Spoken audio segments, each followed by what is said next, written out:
On a besoin des entreprises pour faire face à ces enjeux-là, sociaux, écologiques et sociétaux.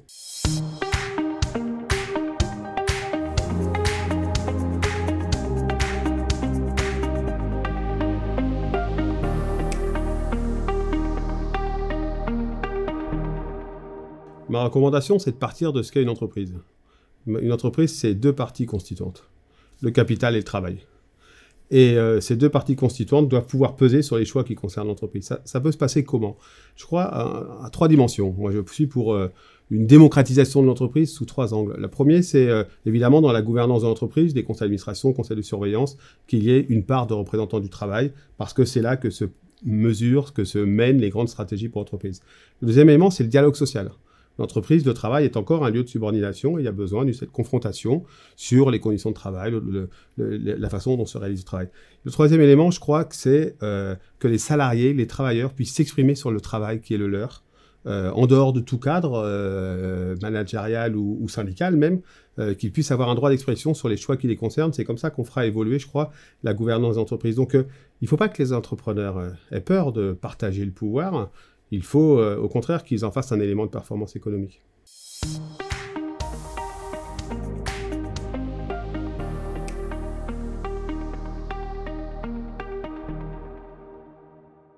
Je crois que ce sujet du partage de la valeur, qui revient à la surface, il est lié à plusieurs phénomènes. Le premier, c'est vrai qu'il y a une raréfaction des talents. En tout cas, on n'est plus dans un chômage de masse, notamment dans certains secteurs, qui fait que le rapport de force s'inverse d'une certaine manière. Donc, ça joue. Le deuxième élément, je crois que c'est lié à des phénomènes aussi exogènes de l'entreprise. C'est l'inflation, par exemple, nécessite qu'on réfléchisse à cette dimension de partage de la valeur. Et puis, je crois qu'il y a une grosse inégalité dans le partage de la valeur entre des grandes entreprises et des petites entreprises.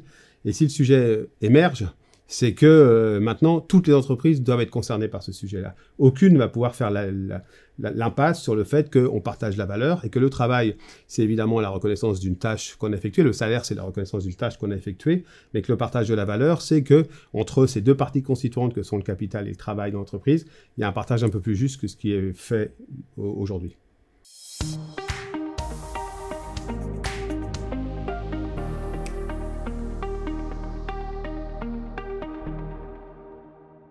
Non, mais moi, je crois que c'est une grosse opportunité que les entreprises se préoccupent de l'évolution de la société, de la façon dont elle va progresser ou non, de la façon dont on va vivre la transformation écologique qui est absolument nécessaire, de la façon dont cette transition va être juste, de la façon dont on va lutter contre la discrimination. Et moi, je ne comprends pas ceux qui sont dans le commentaire en disant les entreprises qui font ça le font par propre intérêt.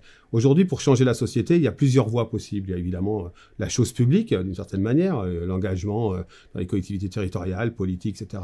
Il y a évidemment l'engagement de la société civile à travers tout ce qu'on appelle les corps intermédiaires, les associations, les organisations syndicales, les organisations patronales, etc. Mais il y a aussi un rôle de l'entreprise, du monde économique, pour que notre société soit plus juste, soit plus verte, soit plus durable, et que c'est une bonne chose que les entreprises s'y engagent, et que tout commentaire négatif à cet égard est un commentaire de perdant, parce qu'on a besoin des entreprises pour faire face à ces enjeux-là, sociaux, écologiques et sociétaux.